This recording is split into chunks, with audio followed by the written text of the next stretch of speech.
Hey guys, welcome back to another tutorial video. We are using Hostinger, a web hosting site for website building and domains. And today we are going to be learning how to cancel a subscription or a payment plan. Of course, you will need to log in onto your account. And from the home screen, you will need to click on the billing button for a list of few drop-down options. You can look at your past payments and your various payment methods from that list, but for now you will need to click on subscriptions.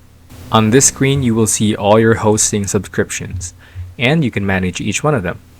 In this case we only have one. We will need to click on the arrow on the right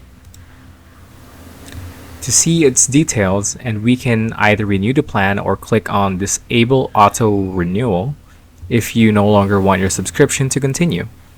Note that these steps may slightly vary according to your subscription, but the principle is still the same. You can go ahead and click on that if you ever decide to cancel your subscription and plan. That is it for this video. You now know how to cancel your plans and subscriptions. Thank you guys for watching.